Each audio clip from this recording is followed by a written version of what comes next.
اللہ الرحمن الرحیم صاد والقرآن ذی الذکر صاد اس نصیحت والے قرآن کی قسم بل الذین کفروا فی عزت و شقاق بلکہ کفار غرور و مخالفت میں پڑے ہوئے ہیں کم اہلکنا من قبلہم من قرن ہم نے ان سے پہلے بہت سی امتوں کو تباہ و برباد کر ڈالا انہوں نے چیخ و پکار کی لیکن وہ وقت چھٹکارے کا نہ تھا یعنی اللہ تعالیٰ تمہارے لیے ہر طرح کی قسم کھا رہے ہیں اس قرآن کریم میں نصیحت اور ایسی ایسی باتیں ہمارے لیے بیان کی ہیں جن سے ہماری زندگی سمجھ جائے اور آخرت بھی سمجھ جائے تو قرآن کریم عظمت و شان کا حامل ہے اہل تقوی اور اہل تقوی کے لیے اس میں نصیحت ہے اور عبرت کا درس بھی ہے اللہ تعالیٰ قسم کھا کے فرماتے ہیں کہ کفار جو ہیں وہ غرور اور مخالفت میں پڑے ہوئے ہیں یقیناً قرآن کریم تو پاک ہے اور ان کے لیے بھی نصیحت ہے تاکہ وہ اس عبرت حاصل کریں لیکن اللہ تعالیٰ قسم کھا کے فرماتے ہیں کہ وہ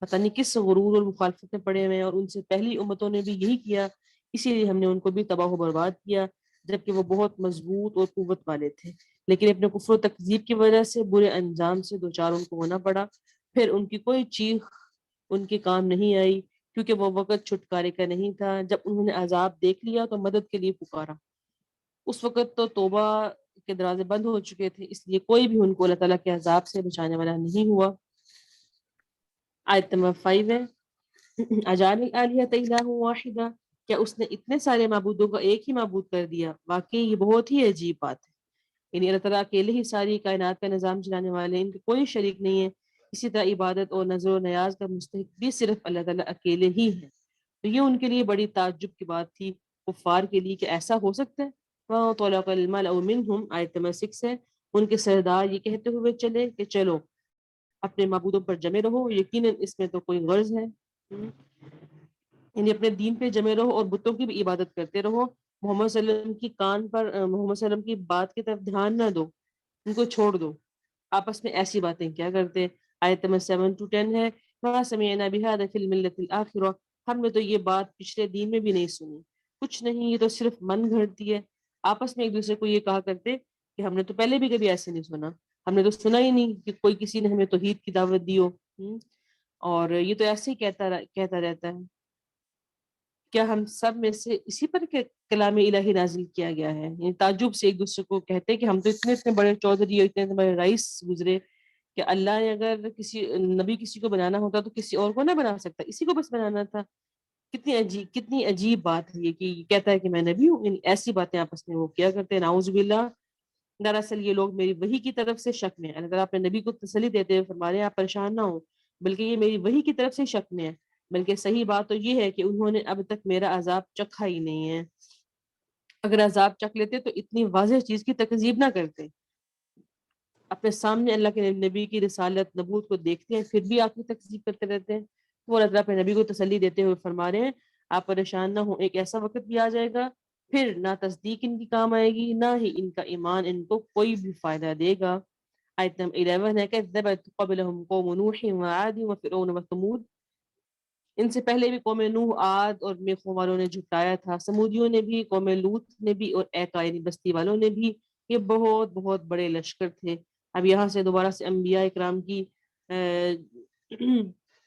سابقہ اقوام کا ذکر ہو رہا ہے اللہ تعالیٰ فرماتے ہیں کہ ہم نے کیسے قوم نوح اور عاد کو ہم نے کیسے تباہ و برباد کیا جب انہوں نے ہمارے نبیوں کی تکذیب کی ایسے ہی قوم سمود کو قوم لوط کو بھی ہم نے تباہ و برباد کر دیا یہ بہت بہت بڑے لشکر تھے ان کل الا کذب الرسل فحق عقاب ان میں سے کوئی بھی ایسا نہ تھا جس نے رسول کی تکذیب نہ کی ہو بس اسی لیے ان پر میری سزا بھی ثابت ہوگی یعنی ہر ایک نے ہی اپنی پوری کوشش کے ساتھ اپنے نبیوں کی تکذیب کی پھر اللہ تعالیٰ نے بھی ان کے اوپر آسمانی عذاب بھیجے وما ينظر هؤلاء الا صيحة واحدة انہیں صرف ایک چیخ کا انتظار ہے جس میں کوئی ڈھیل نہیں ہے صرف ایک چیخ آئی اور وہ چیخ ایسی تھی کہ سب دھرے کے دھرے رہ گئے ان کا سب کچھ چھوٹ گیا یعنی سب کچھ ان کا تباہ و برباد ہو گیا وقالوا ربنا عجل لنا قطنا قبل يوم الحساب آیت 16 ہے پھر کہنے لگے اے ہمارے رب ہمیں تو نے عذاب کے دن سے پہلے ہی عذاب دے دیا یعنی بھی تو عذاب کا دن آیا نہیں حساب کا دن آیا نہیں یوم محشر تو بھی آیا نہیں تو آپ نے ہمیں پہلے سے سزا دے دی پھر ایسی باتیں کرنے لگے تو اللہ تعالیٰ فرماتے ہیں کہ ہاں کیوں؟ اس لیے کہ انہوں نے استہزاء بہت کیا اور اس چیز کو ناممکن سمجھتے تھے کہ ایسا ہو نہیں سکتا. پھر اللہ تعالیٰ نے ان کو دکھانے کے لیے ان کی اس چیلنج کو پورا کیا اور قیامت سے پہلے ہی ان کے اوپر ایک قیامت برپا ہو گئی. اِنَّا سَخَّرْنَا الْجِبَالَ مَعَهُ يُسَبِّحْنَ بِالْعَشِيِّ وَالْإِشْرَاقِ.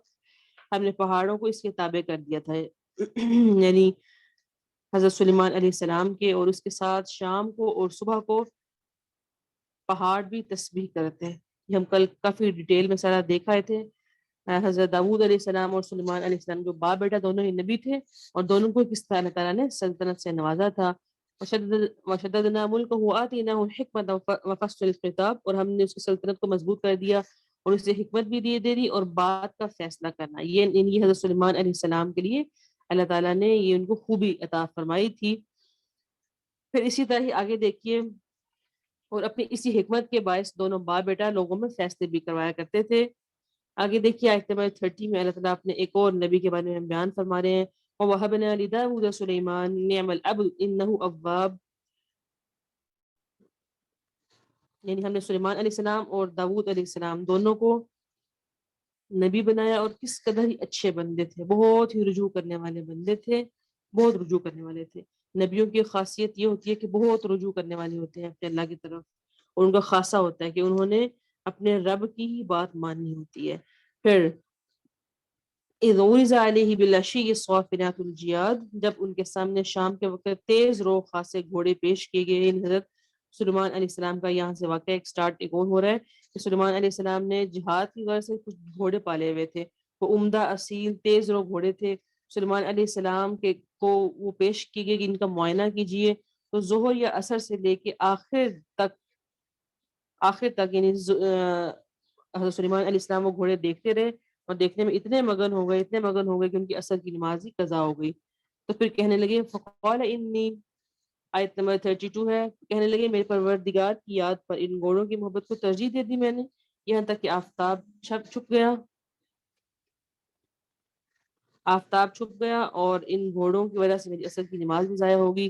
ردوها علی فتفک مسحم بالسوق والاعناق، ردوها علی فتفک مسحم بالسوق والاعناق. ان گھوڑوں کو دوبارہ میرے سامنے لاؤ تو میں ان کی پنڈلیاں اور گردنوں پر ہاتھ پھیرنا شروع کروں. یعنی دوبارہ ان کو گھوڑوں کو ان کے سامنے پیش کیا گیا، اور وہ اتنے غصے میں تھے کہ عنقریب ان کی ٹانگیں ہی کاٹ دیں، گھوڑوں کی ٹانگیں ہی کاٹ دیں. یعنی سلیمان علیہ السلام کی عصر کی نماز کا کچھ وظیفہ رہ گیا تھا، یا عصر کی نماز قضا ہو گئی تھی جو وہ اس وقت کیا کرتے تھے.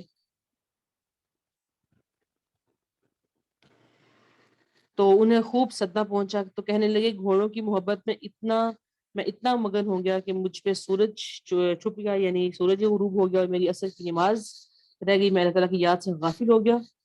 چنانچہ اس کی تلافی کے لیے انہوں نے سارے گھوڑے اللہ کی راہ میں قتل کر ڈالے.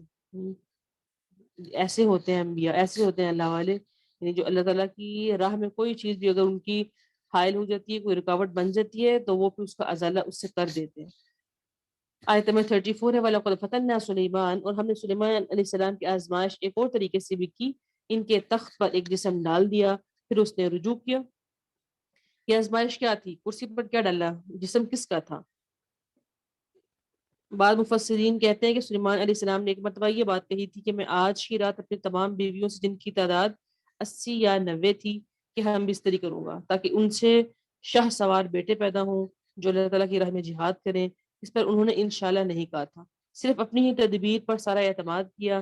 نتیجہ یہ ہوا کہ سوائے ایک بیوی کے کوئی بیوی بھی حاملہ نہیں ہوئی. تو حاملہ بیوی سے جو بچہ پیدا ہوا وہ ناقص تھا، یعنی آدھا بچہ پیدا ہوا. اللہ کے نبی صلی اللہ علیہ وسلم نے فرمایا کہ اگر سلیمان علیہ السلام انشاءاللہ کہہ لیتے تو سب بیٹے مجاہد پیدا ہوتے ہیں. یعنی انشاءاللہ کہنے کی اس قدر ہمیں تلقین کی گئی ہے. انشاءاللہ کہنا صرف اپنی تدبیر پر اعتماد کرنا ہی فتنہ ہوتا ہے. یعنی ایک انسان انشاءاللہ نہیں کہتا، اللہ تعالیٰ کی مدد شامل حال نہیں ہوتی، تو وہ صرف یہ کہتا ہے کہ میں اپنی عقل سے یہ کام کروں گا یا ایسا کام ہوگا، وہ چیز ٹھیک نہیں. پھر اللہ تعالیٰ نے سلیمان علیہ السلام، جس میں حضرت سلیمان علیہ السلام بھی مبتلا ہو گئے، اور وہ پھر جو ناقص الخلقت بچہ تھا اس کا جو جسم تھا وہ کرسی پر ڈالا گیا. واللہ اعلم بالمراد. یہ مفسرین تفسیر میں ایسے لکھتے ہیں. پھر آگے دیکھیے آیت نمبر 35 سے قال رب اغفر لي وهب لي ملكا لا ينبغي لأحد من بعدي إنك أنت الوهاب. سلیمان علیہ السلام نے فرمایا اے میرے رب مجھے بخش دیجئے، مجھے ایسا ایسی حکومت عطا فرمائیے جو میرے سوا کسی کو لائق نہ ہو، آپ تو بڑے ہی دینے والے ہیں.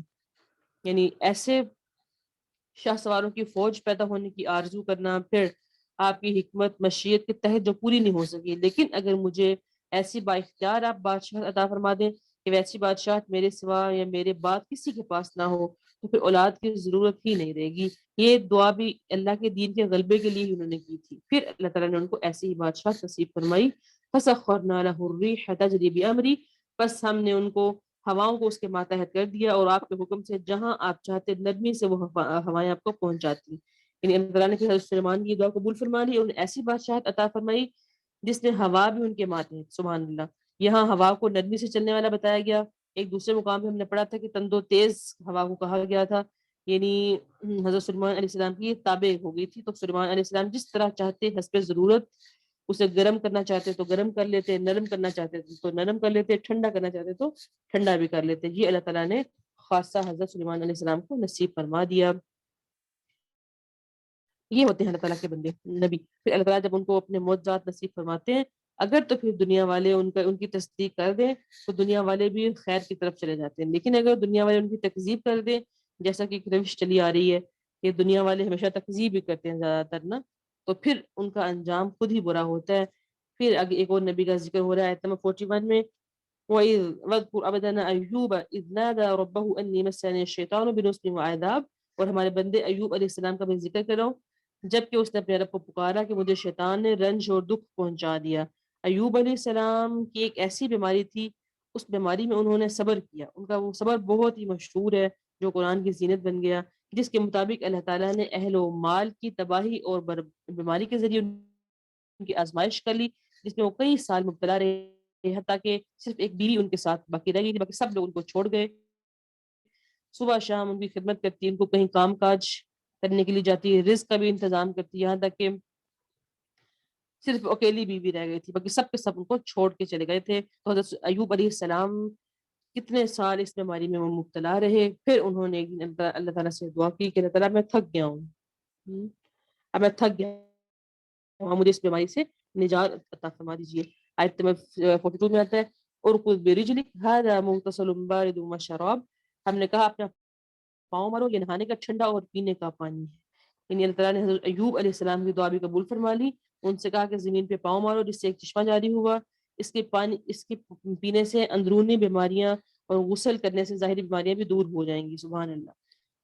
تو یہ بھی کہا جاتا ہے کہ وہ 2 چشمے تھے، ایک سے انہوں نے غسل کیا اور دوسرے سے انہوں نے پانی پیا. لیکن قرآن کریم کی یہ الفاظ اسی بات کی تائید کرتے ہیں کہ ایک ہی چشمہ تھا جس سے انہوں نے پانی بھی پیا اور وہ ان کے لیے نہانے کا باعث بھی بنا. سبحان اللہ. پھر وَوَهَبْنَا لَهُ أَهْلًا، ہم نے آیت نمبر 43 میں ہم نے اس کا پورا کنبہ اسے واپس عطا کر دیا. بلکہ اتنا ہی اور اس سے بھی زیادہ خاص اپنی رحمت سے اور عقل مندوں کے لیے اس میں بہت نصیحت ہے. یعنی پہلا کنبہ جو بطور آزمائش ہلاک کر دیا گیا تھا، ان کا پورا خاندان، اس کو اللہ تعالیٰ نے زندہ کیا، اس کے مثل یا مزید اور خاندان ان کو عطا بھی فرمایا. تو زیادہ صحیح بات یہی معلوم ہوتی ہے کہ اللہ تعالیٰ نے پہلے سے زیادہ ان کو مال بھی دی اور اولاد بھی دیا، جو پہلے سے کئی گنا زیادہ تھی. دیکھ لیں. پھر اللہ تعالیٰ ایسے بھی کرتے ہیں، وہ خود بھی ادھک، اور اپنے ہاتھ میں تنکوں کا ایک جھاڑو لے لے اور مار، قسم کا خلاف نہ کر. سچ تو یہ ہے کہ ہم نے اس سے بڑا ہی ثابت بندہ پایا، وہ بڑا ہی نیک بندہ تھا اور بڑی ہی رغبت کرنے والا تھا.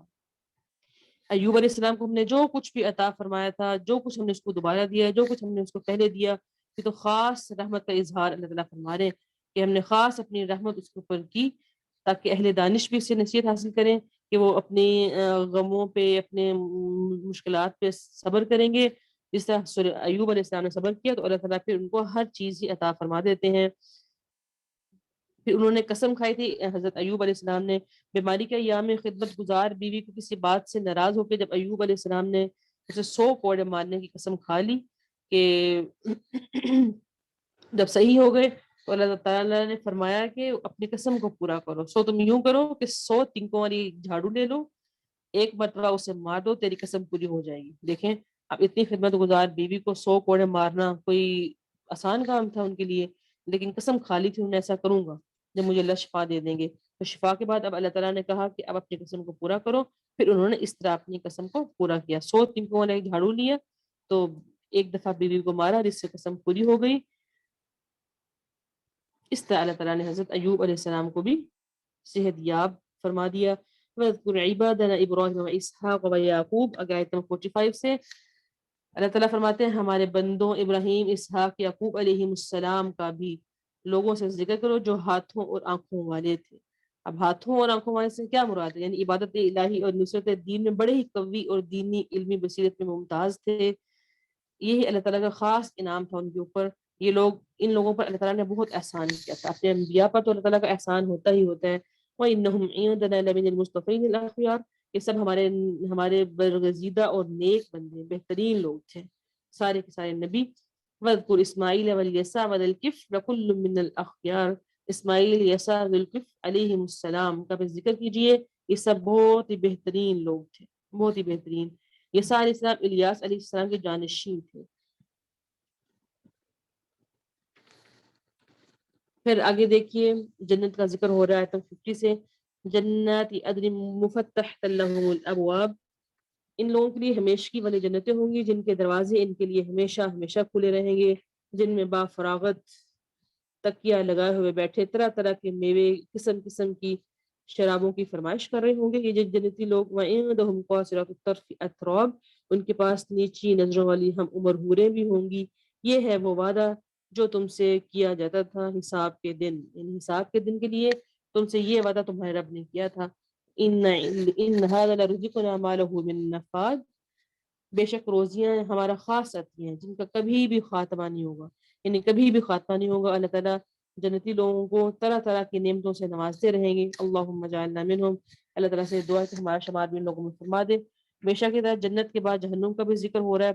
پھر اللہ تعالیٰ فرماتے ہیں جنتی لوگوں کی تو جنتی لوگوں کی آزمائش ختم ہو گئی، ان کو تو ہمیشہ کے لیے جنت مل گئی، لیکن اب گنہگار اور جو جہنمی لوگ ہیں ان کا کیا ہوگا؟ هذا وَإِنَّ لِلطَّاغِينَ لَشَرَّ مَآبٍ 55 میں آتا ہے. یہ تو ہوئی جزا، یاد رکھو سرکشوں کی بہت ہی بری جگہ ہے. سرکشوں کے لیے تو بہت ہی بری جگہ ہے. وہ جگہ کیا ہوگی؟ جہنم یصلونها فبئس المہاد. دوزخ ہے، اس میں وہ ہمیشہ رہیں گے. کیا ہی برا بچھونا ہے، کیا ہی برا بچھونا ہوگا جہنمی لوگوں کی. جب وہ جہنم میں چلے جائیں گے پھر انہیں کہا جائے گا یہ ہے بس اسے چکھو گرم پانی اور پیپ. استغفر، یعنی گرم پانی اور پیپ چکھنے کے لیے ان کو مجبور کیا جائے گا. ایسا گرم کھولتا ہوا پانی جو ان کی آنتوں کو کاٹ ڈالے گا، اور جہنمیوں کی کھالوں سے جو پیپ اور گندا لہو نکلے گا، یا سخت ٹھنڈا پانی جس کا پینا ان کے لیے نہایت مشکل ہوگا، یہ ان کو دیا جائے گا. استغفر اللہم لا تجعلنا منہم. آگے آیت 59 سے آنورڈ. هذا فوج مقتحم معکم. یہ ہے ایک قوم جو تمہارے ساتھ آگ میں جانے والی ہے، کوئی خوش آمدید ان کے لیے نہیں. یہی تو جہنم والے ہیں، ان کے لیے کیا خوش آمدید ہوگا؟ کون ان کا خوش آمدید کرے گا؟ جو لوگ ضلالت میں پڑے ہوئے، دنیا میں انہوں نے تکفیر کو نہیں چھوڑا، اور گمراہوں سے رچی بسی زندگی گزار کے جب اللہ کے پاس جائیں گے تو ان کا یہی ٹھکانہ ہوگا. قالوا بل انتم لا مرحبا بكم. وہ کہیں گے بلکہ تم ہی ہو جن کے لیے کوئی خوش آمدید نہیں. ہم ہی تو وہ تھے کہ ہمارے سامنے پہلے سے اسے لا کھڑا کیا. بس رہنے کی بڑی ہی بری جگہ ہے جہنم، تو بہت ہی بری جگہ ہے. اسی طرح ہم دنیا میں بھی تمہیں سمجھایا کرتے تھے کہ آخرت میں جو جہنم اللہ تعالیٰ نے جہنمیوں کو بھی تیار کی ہے نا، وہ بڑی بری جگہ ہے رہنے کے لیے. تب تم یقین نہیں کرتے تھے، آج تم اس کو اپنی آنکھوں سے دیکھ لو. قالوا ربنا من قدم لنا هذا فزده عذابا ضعفا في النار. وہ کہیں گے اے ہمارے رب، جس نے کفر کی رسم ہمارے لیے ایجاد کی تھی اس کے حق میں جہنم کی دگنی سزا کر دے. پھر یہ وہاں پہ جا کے کہیں گے، مطالبہ کریں گے کہ اللہ تعالیٰ جس نے ہمیں کفر کی طرف دعوت دی تھی نا، اس کو ہم سے ڈبل عذاب دے. اور جہنمی کہیں گے کیا بات ہے کہ وہ لوگ تو ہمیں دکھائی نہیں دیتے جنہیں ہم برے لوگوں میں شمار کرتے تھے، یعنی جن کو ہم برے لوگوں میں صحابہ کرام کو ہم سمجھتے تھے کہ تو برے لوگ ہیں، ان کی بری زندگیاں جا رہی ہیں، وہ ہمیں نظر ہی نہیں آ رہے، وہ کہاں گئے. جیسے حضرت عمار، صہیب، بلال رضی اللہ عنہ، یہ سارے کے سارے جو صحابہ کرام تھے ان کو وہ لوگ برا سمجھا کرتے تھے. تو اس دن وہاں پہ یہ دیکھیں گے کہ وہ ہمیں نظر ہی نہیں آ رہے، وہ کہاں گئے. وہ تو رب کی جنتوں میں مزے لے رہے ہوں گے. سبحان اللہ. آیت نمبر 70 سے آگے دیکھیں، اللہ تعالیٰ فرمائیں گے تمہارا اب یہی ٹھکانہ ہے.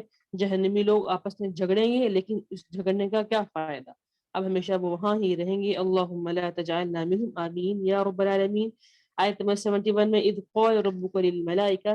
جب کہ آپ کے رب نے فرشتوں سے کہا کہ میں مٹی سے انسان کو پیدا کرنے والا ہوں یعنی ایک جسم بنانے والا ہوں انسان کو. بشر زمین میں اس کی مباشرت کی وجہ سے کہا گیا کہ مرد و عورت جب ملتے ہیں تو مباشرت کرتے ہیں آپس میں, تو اس سے انسان پیدا ہوتا ہے, اسی لیے اس کو بشر بھی کہا گیا. یعنی زمین سے اس کی ساری وابستگی ہوتی ہے, اور جو کچھ بھی زمین میں وہ کرتا ہے وہ اسی لیے کرتا ہے کہ اس کا جسم یا چہرہ بشر کی طرف اس چیز کو اشارہ دیا گیا ہے.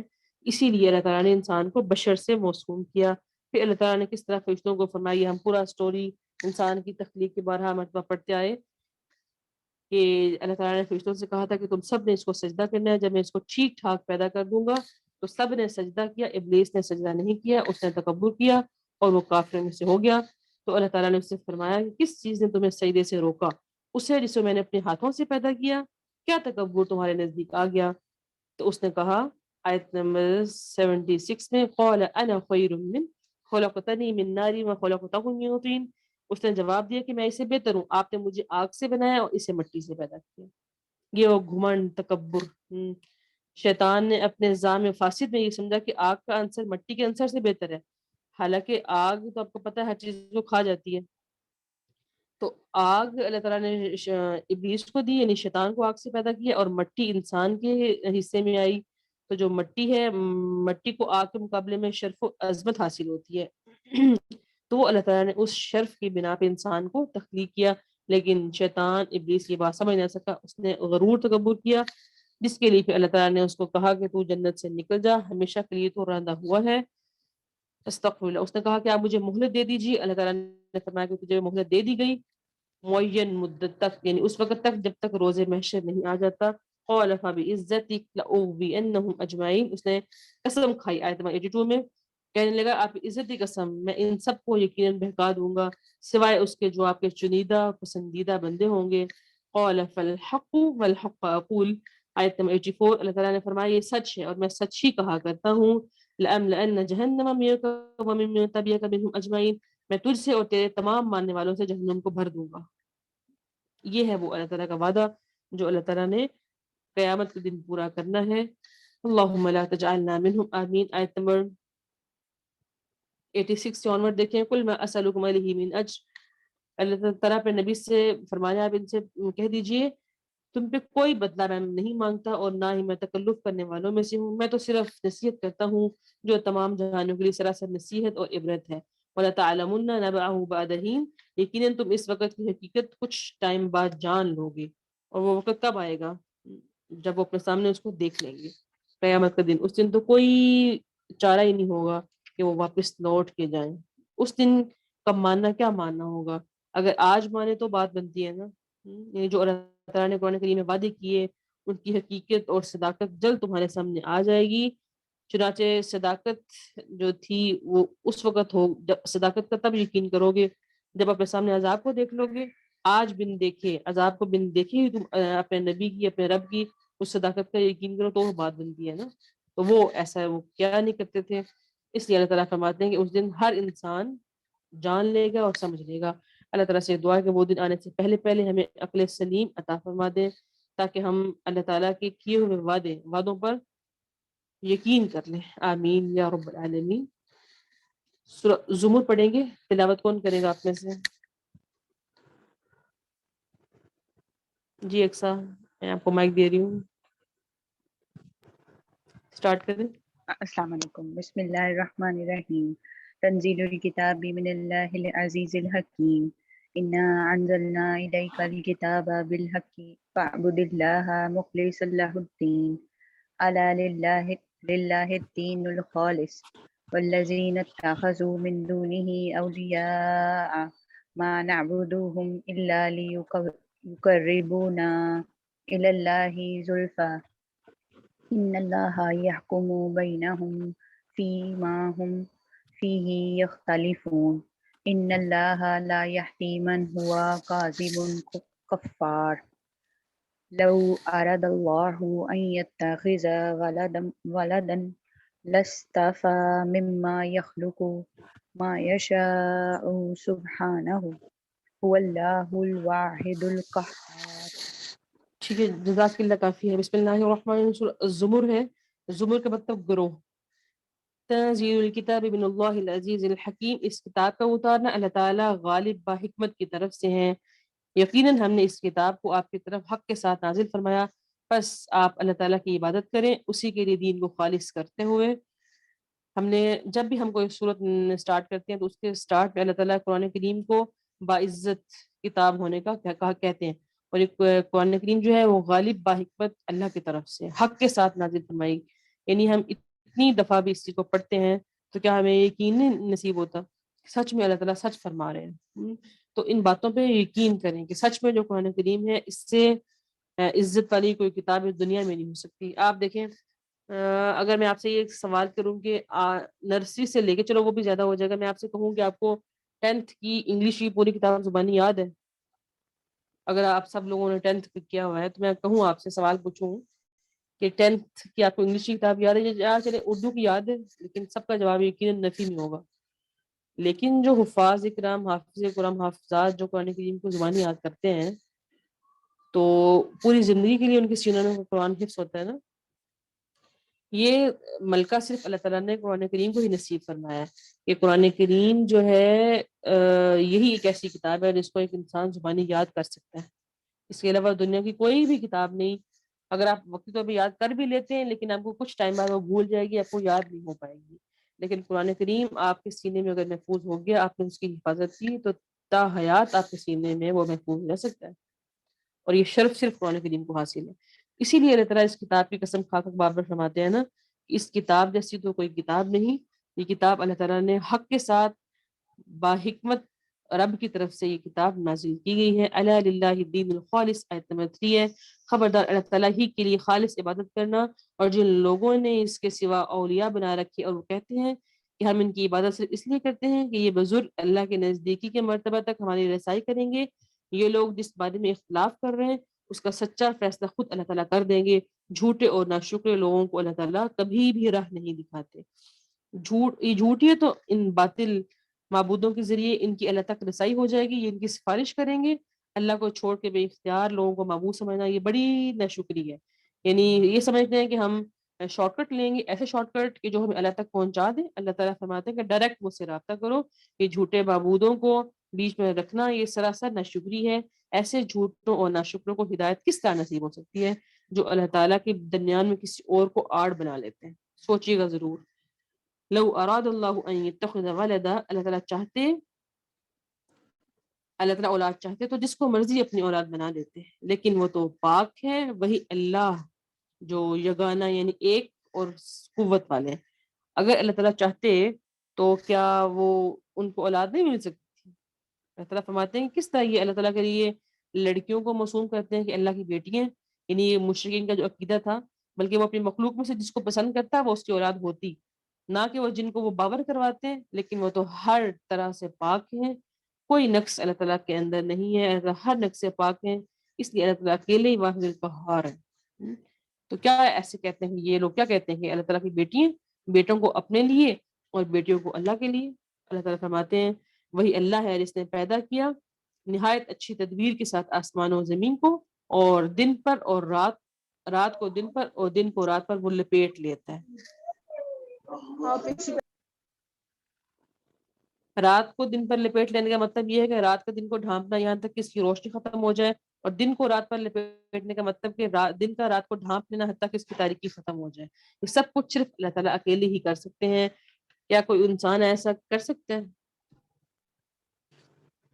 خلقکم من نفس واحدہ، اس نے تم سب کو ایک ہی جان سے پیدا کیا، پھر اسی سے اس کا جوڑا پیدا کیا، تمہارے لیے چوپاؤں میں سے 8 نر اور مادہ بنا دیے، اور تمہیں تمہاری ماؤں کے پیٹوں میں ایک بناوٹ کے بعد دوسری بناوٹ پر بناتا ہے، 3 اندھیروں میں، یہی اللہ تعالیٰ ہی ہے تمہارے معبود، اسی کے لیے بادشاہت ہے، اس کے سوا کوئی معبود نہیں، پھر تم کہاں بہک رہے ہو؟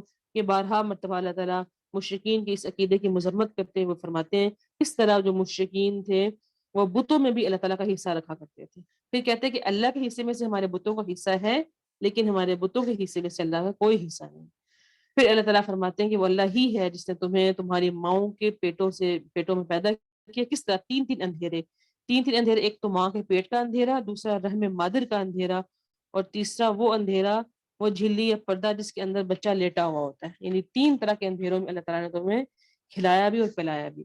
پھر جب تم ماں کے پیٹ سے باہر آ گئے, پھر تم پتہ نہیں کس بحاف پہ اتنی بڑی ناشکریاں کرتے ہو, کیا سوچتے ہو, کیا ناشکریاں کرتے ہو کہ اللہ کے علاوہ کوئی اور تمہیں ایسا کر سکتا تھا.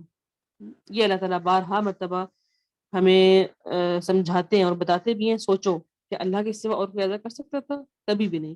جواب ہمیشہ نہیں میں آئے گا. آیت نمبر 9 ہے, اب من ہوا قانت آناء اللیل ساجدا, بھلا وہ شخص جو راتوں کے اوقات سجدے اور قیام کی حالت میں عبادت کرتا ہو, آخرت سے ڈرتا ہو, اپنے رب کی رحمت کی امید رکھتا ہو, اور جو اس کے برعکس ہو, کیا وہ برابر ہو سکتے ہیں؟ بتاؤ. علم والے اور بے علم کیا برابر ہو سکتے ہیں؟ کبھی نہیں. یقیناً نصیحت وہی حاصل کرتے ہیں جو عقل مند ہوں اپنے رب کی طرف سے. صرف نصیحت ہمیشہ ان کی حاصل ہوتی ہے جو عبادت و اطاعت کے لیے اپنے آپ کو اللہ کے لیے خالص کر لیں, اور اللہ تعالیٰ جن کو خالص کر لیں. اللہ تعالیٰ سے دعا کہ اللہ تعالیٰ ہمیں اپنے لیے خالص کر لیں. آیت نمبر 10 ہے, قل یا عبادی الذین آمنوا اتقوا ربکم, کہہ دو میرے ایمان والے بندو اپنے رب سے, کہہ دو کہ اے میرے ایمان والے بندو اپنے رب سے ڈرتے رہو, جو اس دنیا میں نیکی کرتے ہو ان کے لیے نیک بدلہ ہے. اللہ تعالیٰ کی زمین بہت کشادہ ہے, بہت کشادہ ہے. صبر کرنے والوں کو ان کا پورا پورا بے شمار اجر دیا جاتا ہے. وقتی طور پہ ہمیں فیل ہوتا ہے کہ پتہ نہیں کب ملے گا, وہ کب ٹائم آئے گا, لیکن اللہ تعالیٰ فرماتے ہیں کہ اہل ایمان اور اہل تقوی کی راہ میں جتنی بھی مشکلات پیش آتی ہیں, شہوات و لذات نفس کی قربانی جتنی بھی وہ دیتے ہیں, صابرین کو ان کے صبر کا پورا پورا بدلہ دیا جاتا ہے, چاہے وہ دنیا والوں کی اذیتوں پہ ہو یا چاہے آخرت کے مقابلے میں ہو, کچھ بھی ہو, اللہ تعالیٰ ہر ایک کو اس کا پورا پورا اجر دیں گے. یعنی اللہ تعالیٰ نے تو صبر کے پیمانے رکھے ہیں. اللہ تعالیٰ کے یعنی صبر کے حساب سے ان پیمانوں کو ماپنا ہی ممکن نہیں ہوگا. سبحان اللہ. یعنی جس طرح اللہ تعالیٰ کے انسان کو اس کا بدلہ دنیا میں بھی دیتے ہیں اور آخرت میں بھی. جو بھی انسان جس بھی تکلیف میں ہے اللہ تعالیٰ جانتے ہیں نا, اس کو اس کا پورا بدلہ دیا جائے گا انشاءاللہ. اللہ تعالیٰ سے دعا کہ ہمیں اس پہ یقین نصیب فرما دے. اصل میں نا ہمیں یقین نہیں ہوتا, ہم کہتے ہیں کہ پتہ نہیں وہ وقت کب آئے گا, کب ایسا ہوگا, پتہ نہیں ہوگا یا بھی نہیں ہوگا. تو انشاءاللہ ہوگا. پھر آگے اللہ تعالیٰ جنت کے بالا خانوں کا ذکر کرتے ہوئے فرماتے ہیں کہ جنتی لوگ کن جگہوں پہ ہوں گے. آیت نمبر 20 میں آتا ہے, لیکن الذین اتقوا ربهم لهم غرف من فوقها غرف مبنیہ, ہاں وہ لوگ جو اپنے رب سے ڈرتے رہے ان کے لیے بالا خانے ہیں جن کے اوپر اور بھی بالا خانے ہیں, اور ان کے نیچے نہریں بہ رہی ہیں. یہ رب کا وعدہ ہے, وہ کبھی بھی اپنے وعدے کی خلاف ورزی نہیں کرتے. سبحان اللہ. یعنی جنت میں درجات ہوں گے, ایک کے اوپر ایک درجہ, جس میں یہاں کثیر المنازل عمارتیں ہوں گی, جنت میں بھی درجات کے لحاظ سے ایک دوسرے کے اوپر بالا خانے ہوں گے, جن کے درمیان سے اہل جنت کی خواہش کے مطابق دودھ, شہد, پانی اور شراب کی نہریں چل رہی ہوں گی. اور جو اللہ تعالیٰ اپنے مومن بندوں سے وعدہ کرتے ہیں وہ یقیناً پورا کریں گے. اللہ تعالیٰ کبھی بھی اپنے بندوں کے وعدے سے خلاف ورزی نہیں کرتے, کبھی بھی اپنے بندوں کے ساتھ خلاف ورزی نہیں کرتے. جو وعدہ کرتے ہیں اسے پورا بھی کریں گے. جس طرح آج ہوتا ہے نا, اسکیل ہوتے ہیں کہ یہ 17 اسکیل ہے, اس کا 14 اسکیل ہے, وہ اس سے اونچا, وہ اس سے اونچا. اس طرح جنت میں بھی جو انسان زیادہ اللہ تعالیٰ کے قریب ہوگا وہ اونچا ہوگا, جو اس کے نیچے ہے اس کے نیچے ہوگا. سبحان اللہ. اللہ تعالیٰ سے دعا کہ اللہ تعالیٰ ہمیں سب سے اونچا درجہ نصیب فرما دیں, سب سے اونچا بالا خانہ ہم سب کا بالا خانہ ہو. آمین یا رب العالمین. آیت نمبر 22 ہے, افمن شرح اللہ صدرہ للاسلام, کیا وہ شخص جس کا سینہ اللہ تعالیٰ اسلام کے لیے کھول دے, بس وہ اپنے پروردگار کی طرف ایک نور پر ہے, اور ہلاکت ہے ان پر جن کے دل یاد الہی سے اثر نہیں لیتے بلکہ بہت سخت ہو گئے. یہ لوگ سری گمراہی میں ہیں. حق کو قبول کرنا اور خیر کا راستہ اپنانے کی توفیق اللہ تعالیٰ کی طرف سے مل جائے تو اس کو شرح صدر سے تعبیر کیا گیا ہے. یعنی ایک انسان کا سینہ کب کھلتا ہے؟ جب اس کو اللہ تعالیٰ کی طرف سے حق کو اپنانے کی توفیق مل جائے, اور جس کا سینہ, جس کا دل اسلام کے لیے تنگ ہو جائے, پھر اس کا سینہ بھی تنگ ہوتا ہے, اس کا دل بھی تنگ ہوتا ہے, اور وہ گمراہی کی تاریکیوں میں بھٹکا رہتا ہے پوری زندگی. اللہ تعالیٰ سے دعا کہ ہمیں شرح صدر نصیب فرما دیں. اللہ نزل احسن الحدیث, اللہ تعالیٰ نے بہترین کلام نازل فرمایا جو ایسی کتاب ہے کہ آپس میں ملتی جلتی اور بار بار دہرائی ہوئی آیتوں کی ہے, اور وہ کیا ہے؟ قرآن کریم. ہم نے کتنی دفعہ پڑھا, 12 مرتبہ قرآن کریم میں کتنی آیتیں ایک دوسرے سے ملتی ہیں. انبیاء کا ذکر ہم نے 12 مرتبہ دیکھا, عقیدہ الوہیت دیکھا, کتنا کچھ ہم نے دیکھا. تو اللہ تعالیٰ فرما دیں گے یہ وہ کتاب ہے جس کے سارے حصے حسن کلام, اعجاز و بلاغت, صحت و معنی میں ایک دوسرے سے ملتے ہیں, اور کتنے اس میں واقعات بھی ہیں, احکام بھی ہیں, مواعظ بھی ہیں جن کو بار بار دہرایا جاتا ہے. اور کیوں دہرایا جاتا ہے؟ تاکہ انسان عقل مند بن جائے، اپنے لیے کچھ بصیرت حاصل کر لیں۔ اللہ تعالیٰ سے دعا ہے کہ اللہ تعالیٰ ہمیں یہ سب سننے کی، سمجھنے کی توفیق عطا فرما دے۔ آیت نمبر 29 ہے اور اس پارے کی آخری آیتیں ہیں۔ ضرب اللہ مثلا رجلا فيه شركاء متشاكسون ورجلا سلما لرجل هل يستويان مثلا الحمد للہ۔ اللہ تعالیٰ مثال بیان فرماتے ہیں، ایک وہ شخص جس میں بہت سے باہم ضد رکھنے والے ساجی ہوں، اور ایک وہ شخص جو صرف ایک ہی کا غلام ہو، کیا یہ دونوں صفت میں یکساں ہو سکتے ہیں؟ اللہ تعالیٰ ہی کے لیے سب تعریفیں ہیں، بات یہ ہے کہ اکثر لوگ نہیں جانتے۔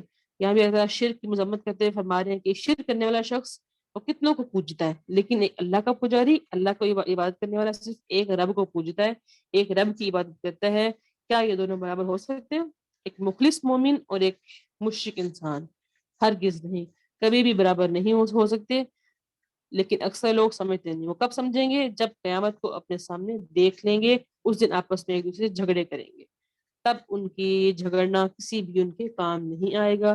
اللہ تعالیٰ سے دعا ہے کہ اللہ تعالیٰ ہمیں وہ دن آنے سے پہلے بصیرت عطا فرما، فہم نصیب فرما دیں، اس فہم کے ساتھ ہم اپنی جنتوں میں ہمیشہ رہیں۔ آیت نمبر 38 میں اللہ تعالیٰ اپنی نشانیاں ہم سے بیان فرما رہے ہیں۔ وَلَئِن سَأَلْتُم مَّنْ خَلَقَ السَّمَاوَاتِ وَالْأَرْضَ لَيَقُولُنَّ اللَّهُ۔ آپ ان سے پوچھیے زمین و آسمان کو کس نے پیدا کیا؟ یقیناً وہ جواب دیں گے اللہ تعالیٰ ہی نے۔ آپ ان سے کہہ دیجیے اچھا یہ بتاؤ، جنہیں تم اللہ کے سوا پکارتے ہو، اگر اللہ تعالیٰ مجھے نقصان پہنچانا چاہے تو کیا اس کے نقصان کو کوئی ہٹا سکتا ہے؟ یا اللہ تعالیٰ مجھ پہ کوئی مہربانی کرنا چاہے یا کوئی اور ارادہ کرے تو کوئی مہربانی کو روک سکتے ہیں؟ وہ کہہ دیں گے نہیں، اللہ ہی ہے، صرف اللہ مانتے ہیں، اللہ ہی ہے، مجھے اللہ ہی کافی ہے۔ توکل کرنے والے اسی پر ہی توکل کرتے ہیں۔ قُلْ یَا قَوْمِ اعْمَلُوا۔ زمین و آسمان کس نے پیدا کیا؟ اللہ تعالیٰ قرآن کریم میں بارہا مرتبہ ہم سے یہ سوال پوچھتے ہیں کہ تم خود بتاؤ، اپنی عقل سے پوچھو، زمین آسمان اللہ کے علاوہ کسی کو کوئی اور بنا سکتا ہے؟ کیا کوئی اور اس کو اس طرح قائم رکھ سکتے ہیں جیسے اللہ نے بنایا ہوا؟ کبھی بھی نہیں۔ کہہ دیجئے اے میری قوم، تم اپنی جگہ عمل کرو، میں بھی اپنی جگہ عمل کرتا ہوں، ابھی تم جان لو گے، ہم سب جان لیں گے کہ ہم میں سے ٹھیک کون ہے۔